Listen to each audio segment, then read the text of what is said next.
Warahmatullahi wabarakatuh. Alhamdulillahirrabbilalamin. Wassalatu wassalamu ala rasulillah. Senang sekali berjumpa kembali di channel Donditan dan Garda Mualaf Indonesia. Saat ini saya dan kameramen saya yang lintuh itu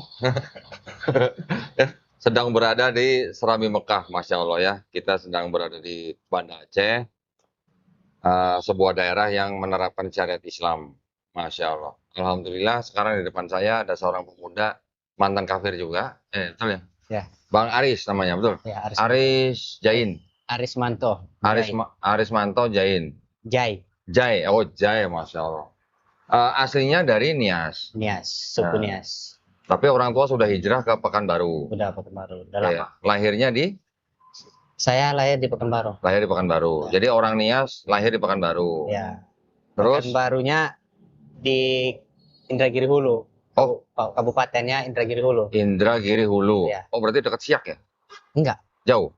jauh. Siak kan di Pulau Lawan ya. Kalau dari Pekanbaru ke Indragiri Hulu sama ke Siak jauhan mana? Jawa lebih jauh ke Pekanbaru daripada ke Siak. Enggak, dari kota Pekanbaru Ah, ke Indragiri Hulu sama ke Siak jauhan mana? jauh ke Inhu. Hah? Jauh ke Inhu, ke Indragiri Hulu. Indragiri Hulu. Jauh. Oh, oke. Ya, ya. Orang tua masih di sana berarti. Masih di sana.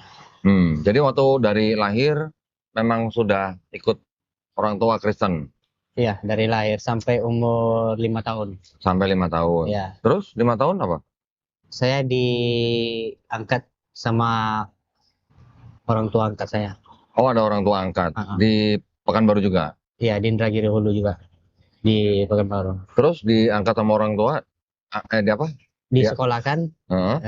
dan saya udah dimasuk Islamkan sama dia. Oh, 5 tahun Ya, menjadi Muslim. Muslim. Sekolah Islam.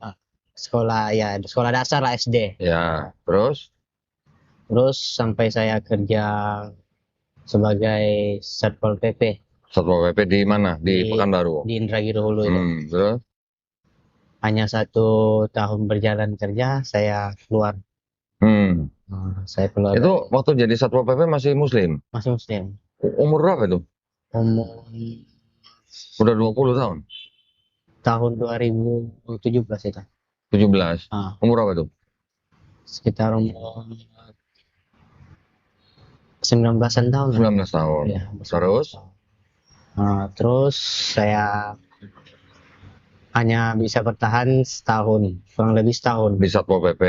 Terus? Karena saya, ya bisa dikatakan saya termasuk manusia yang belum tahu rasa bersyukur gitu. Terus? Jadi saya hancur dengan pergaulan. Jatuh di dalam pergaulan ini ya seperti pergaulan bebas lah. Narkoba gitu. Oh gitu. Narkoba, jadi saya keluar dari situ. Jadi saya tanpa ada mengasih tahu sama orang tua angkat saya pergi. Kemana? Pergi dari rumah orang tua angkat saya. Iya, terus kemana? Pergi merantau lagi saya. Keluar kota? Ya, ke Batam. Ke Batam. Terus ke Medan. Ke Medan. Ya, ke Medan. Terus habis itu saya dicari-cariin sama saudara saya tahu saudara saya lagi mencariin sibuk, termasuk juga orang tua kandung saya. Tapi saya belum berani waktu itu untuk menunjukkan tempat tinggal saya. Terus saya pergi ke Kerinci, masih daerah Pekanbaru juga, tapi kabupatennya Pulau Lawan. Saya di Kerinci kerja, terus rupanya saya dapat kabar adik mama saya ada di situ. Adik mama? Ya, adik mama saya. Jadi rupanya adik mama saya tadi udah tahu kalau saya itu lagi dicariin dan saya dihubungi sama kakak saya itu, anak dari adik mama saya tadi, suruh ke rumah atau dia yang mendatangi untuk berjumpa bersama saya. Namun saya tidak mengasih tahu saya di mana. Saya cuma ngabari saya baik-baik aja. Tapi suatu ketika orang tua saya, saudara saya menangis, meminta ngasih tahu tinggal di mana dan di mana posisi. Karena orang saudara saya yang di sana juga khawatir gitu, entah kayak mana kabar saya, apa benar-benar itu saya atau tidak. Jadi saya putuskan untuk ngasih tahu saya di sini, tapi biarlah saya yang datang ke tempat bidan. Dan akhirnya saya datang ke situ. Jadi di situ saya dinasihati sama adik mama saya suruh pulang. Namun saya menolak. Alasannya mau kerja? Alasannya karena posisinya saya lagi kerja di PT LPP situ. Terus itu masih muslim tuh? Masih muslim. Oke. Masih muslim. Dan setelah itu saya balik ke tempat orang tua saya. Bukan ke tempat orang tua saya. Sebelum saya pulang ke tempat orang tua saya itu saya silaturahmi dulu ke tempat kawan. Jadi pas di tempat kawan itu mungkin ada yang ngasih informasi bahwa saya ada di situ. Jadi datang abang kandung saya, datang ke situ menangis. Dia berkata, tolong lihat orang tua kita. Kita nggak tahu berapa lama umur dia lagi. Semenjak kamu pergi tanpa ada kabar, beliau nggak mau makan, sakit. Jadi kami sebagai anaknya juga nggak bisa kerja. Jadi kami pun kalau nggak kerja tahu sendirilah, nggak ada untuk biaya menafkahi anak-anak ini. Walaupun nggak kamu anggap kami ini sebagai saudaramu, karena udah mengasingkan kamu dari kami, tolong anggaplah orang tuamu. Aris berapa saudara? 8 bersaudara. 8. Nomor berapa Aris? Nomor 7. Oh, nomor 7. Ada lagi di bawah saya. Ya. Terus habis itu? Ya habis itu saya pergi. Karena beliau berkata seperti itu, saya juga meneteskan air mata dan saya pergi menemui mama. Dan berjalannya waktu, ya karena saya tadi masih status muslim, jadi saya itu ada di situ tapi nggak pernah dianggap ada. Sama? Di lingkungan situ. Oh, karena muslim. Karena muslim. Lingkungannya Kristen. Dan saya selalu ditawarkan bertobat. Jadi saya bilang, saya udah bertobat dari Kristen ke Islam. Jadi bertobat dalam segi mananya aja lagi saya bertobat. Kamu udah durhaka sama orang tuamu, sama nenek moyangmu, karena asalmu dari Kristen. Jadi balik lagi kamu ke Kristen. Makanya kamu diasingkan, dijauhkan, kata abang-abang saya kan, saudara saya. Karena orang itu takut nanti terjadi sesuatu samamu, hal yang tidak diinginkan, seperti meninggal. Siapa yang nguburinmu? Karena Kristen nggak bisa menguburkan kalau kamu lagi di dalam Islam. Jadi saya pikir-pikir, karena nggak ada pilihan lain, ya saya ikut balik Kristen. Tapi dengan syarat saya bertanya kepada pendetanya. Saya harus tanya jawab dulu sama pendetanya. Jadi pendetanya siap. Pendetanya, jadi saya disuruh datang ke rumah. Jadi saya datang. Jadi saya bertanya, semua pertanyaan saya itu dijawab dengan begitu mulusnya. Padahal saya menganggap pertanyaan saya itu udah paling sulit lah. Tapi dengan saya pernah berkata kalau bisa menjawab 3 pertanyaan saya bakal masuk Kristen. Dan dia sapu bersih itu pertanyaan. Jawab semua. Masih ingat nggak pertanyaannya apa? Masih. Apa coba? Ya itu, kenapa Yesus itu dianggap seperti Tuhan? Dan kenapa Tuhan Yesus itu mempunyai 3 nama? Apa aja? Sebenarnya siapa sebenarnya Tuhan ini? Yesus kah, Roh Kudus kah, atau Isa Almasih? Bapa kali. Itu Isa Almasih, Yesus, Roh Kudus sama Bapa atau sama Isa Almasih? Isa Almasih, karena di dalam GBI nggak ada Bapa. Itu karena kan di Katolik. Apa? Di Katolik, Roh dan Bapa itu. Terus? Bapa dan Roh Kudus itu kan untuk orang Katolik. Hmm. Jadi dijawabnya sama dengan kita. Kata beliau, saya masih ingat itu, kita ini satu jiwa, satu roh, satu Tubuh. Jadi begitu juga dengan Tritunggal ini tadi. Dia tiga tapi satu. Apa kita bisa hidup tanpa ada roh kita? Apa kita bisa hidup tanpa ada jiwa kita? Tidak. Jadi saya maklumin itu. Terus? Jadi pertanyaan kedua, apakah terjamin setelah saya masuk Kristen ini benar-benar udah dibayar dosa-dosa saya yang sudah. Karena saya merasa paling banyak waktu itu besar dosa saya. Kenapa? Saya udah mengkhianati orang tua angkat saya. Padahal saya itu banyak dibandingkan dengan orang tua yang melahirkan saya lebih sayang kepada orang tua angkat saya. Karena dari umur 5 tahun beliau yang membesarkan saya. Terus dijawab juga? Dijawab juga. Pasti masuk surga gitu? Pasti masuk surga. Dengan catatan kamu harus dibaptis. Nah, dan petunjuk itu dan jawaban itu akan datang kepadamu nanti di saat kamu tertidur. Oh, mimpi? Mimpi. Oh, terus? Bukti, saya mimpi. Gini. Ada angin kencang, kayak angin kencang di rumah itu kan. Kan ibaratnya barak ini kan ada terpal di atasnya itu. Jadi bergoyang. Jadi apa ini yang dikatakan pendeta tadi?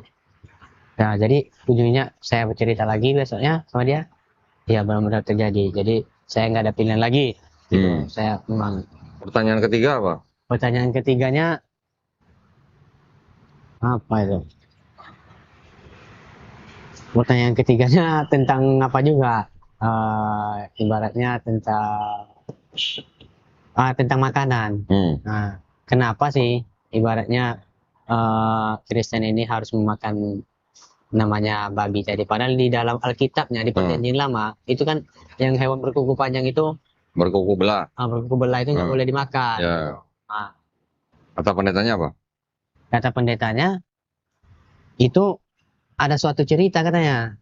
Ada satu cerita tentang pokoknya untuk perayaan perjamuan kudus itu katanya. Malam apa itu Tuhan? Wah, di saat merayakan minum anggur entah apa tuh. Pokoknya ada itu yang malam Kidung Agung itu dah.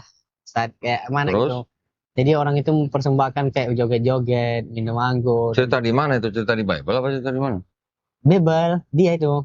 Ibaratnya dia pendetanya ceritanya seperti itu. Terus? Jadi makan-makan babi ini dia apa? Jadi kita mengikuti tradisi-tradisi yang terdahulu katanya. Nah, karena saya belum tahu tentang Kristen, ya saya mungkin ya kan aja. Tapi setelah udah saya masuk,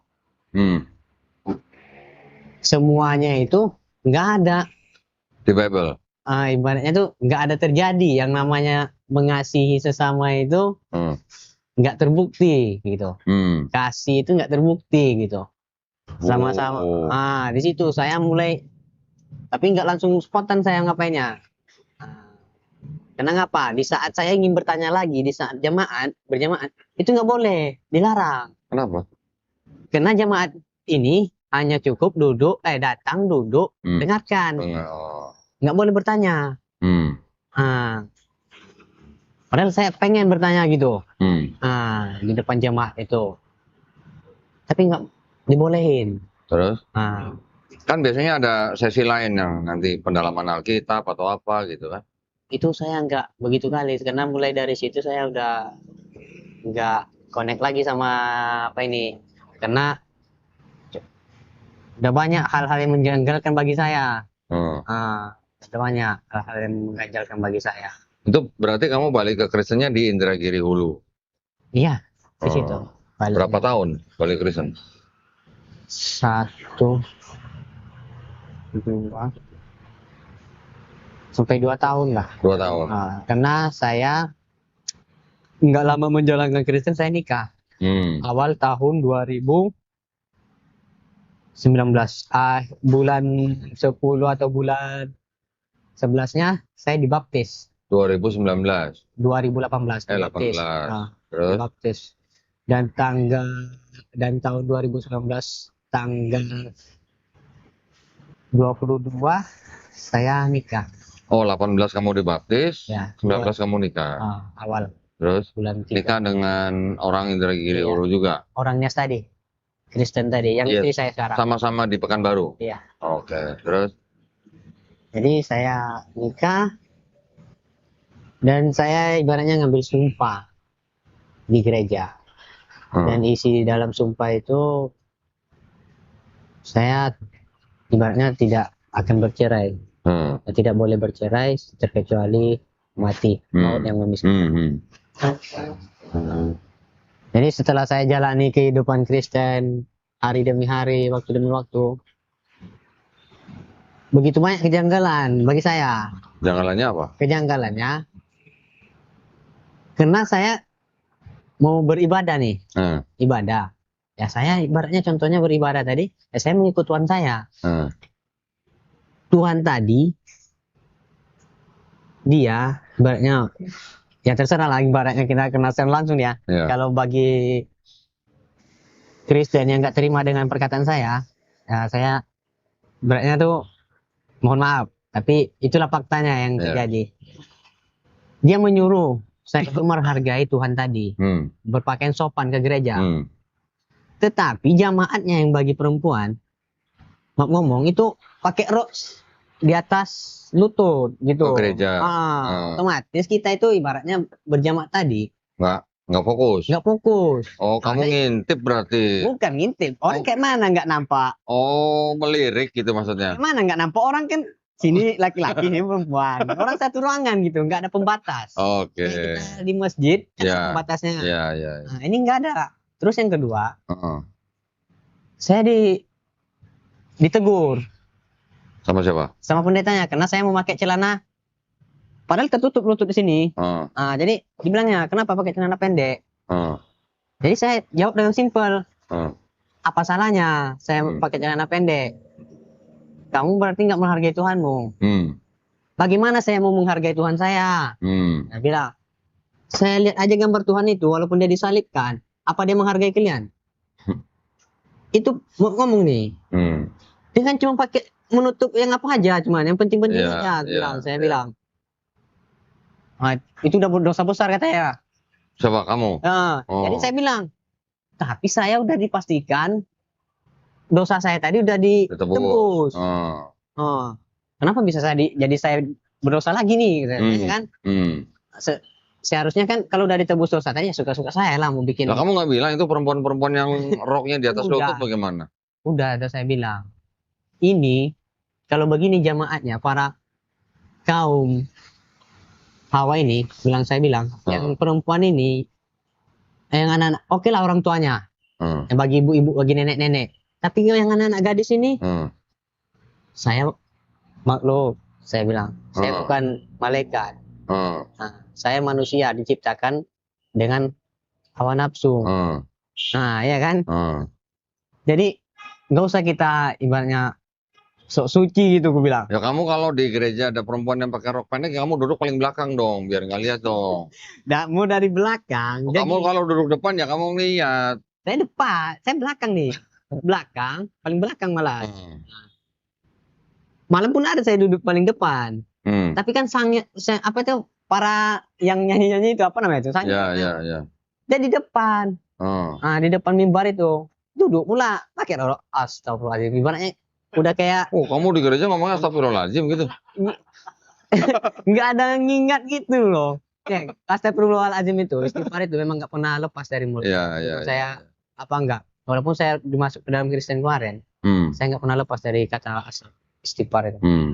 Karena saya Kristen, bisa dihitung berapa kali masuk gereja dalam satu tahun, sehingga saya dijemput ke rumah untuk datang ke gereja. Saya menolak, karena saya kecewa. Saya mau bikin data di Inhu, di catatan capil, surat nikah saya itu nggak berlaku untuk bikin data saya tadi. Kenapa? Nggak diakui, karena nggak tercatat. Nah, begitu besarnya saya bayar sama pendeta Suparman Halawa itu, saya jelaskan nih orangnya nih. Ya mana tahu dia melihat, saya memang jengkel sama dia. Begitu besarnya saya bayar itu surat nikah. Bukan masalah dengan angka dengan surat nikah itu, enggak. Kalau nggak ada gunanya sama aja bagi saya itu. Oh, maksudnya surat nikah dari gereja itu tidak berlaku di catatan sipil? Untuk bikin data, Masa nggak bisa? itulah heran saya. Mengapa yang lain bisa? Saya bertanya gitu, kenapa yang lainnya bisa? Udah kayak seperti ada kecurangan gitu, kayak kan di sana itu kalau niat sini kayak mana bilang saya.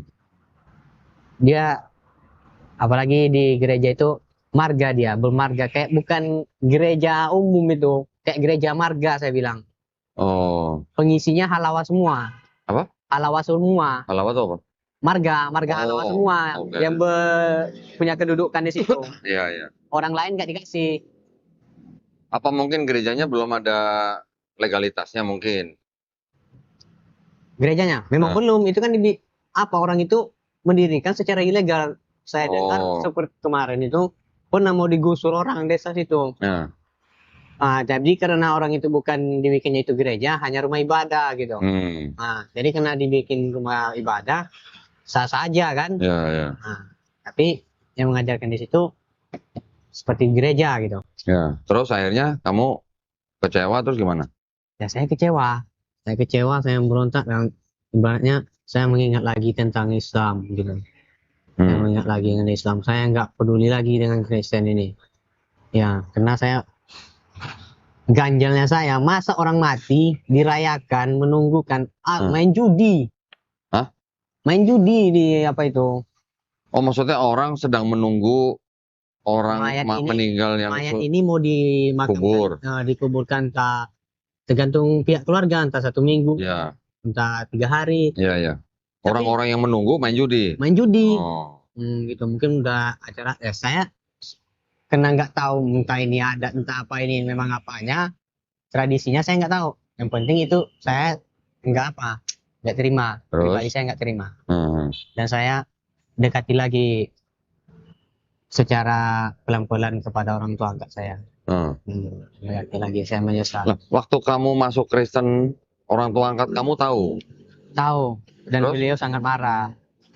Beliau sangat marah. Beliau sangat marah. Terus? Saya tahu beliau sangat marah. Sampai-sampai waktu saya menikah pun beliau nggak datang. Padahal saya udah nyampe ke pesan. Terus? Dan setelah itu saya udah punya anak 1. Saya beranikan diri untuk bermain ke tempat orang tua angkat saya. Setelah punya anak? Setelah punya anak. Dan saya ke sana, saya disambut sebagai anak, seperti kayak mana anak kandung, dan datang ke rumah orang tua. Disambut dengan baik. Jadi saya tahu di dalam agama Islam itu ibaratnya kalau diperlama-lamakan yang beda agama itu di tempat apa orang Islam ini, yang ada menimbulkan ibaratnya cerita-cerita yang tidak apa gitu, tidak diinginkan. Dan orang tua saya angkat itu seorang ibaratnya aktif dalam berjamaah lah, pengajian. Terus? Jadi beliau mengatakan kalau kamu tinggal mau sampai kapan pun kau di sini nggak masalah, tetapi istrimu kan Kristen. Jadi bahan cerita di sini. Ya saya sebenarnya pengen membahas itu, bantu saya sadatkan lagi. Sadatkan lagi saya bilang sama dia. Aris bicara ke orang tua angkatnya, minta disadatkan lagi. Terus? Ya, disadatkan. Tapi beliau berkata kepada saya, setelah kamu disadatkan ini, jangan pernah lagi kamu balik ke Kristen. Karena ibarat kain putih, udah hitam gak akan bisa putih lagi. Jadi saya teringat itu terus. Saya ngambil keputusan, memang sadatkan. Karena saya ibaratnya udah nggak ada lagi, ibarat itu mungkin nggak cocok lagi di sana tempat saya tinggal itu, ya kan? Daripada saya balik ke Kristen, saya antar anak dan istri saya tadi ke rumah orang tuanya, tua saya.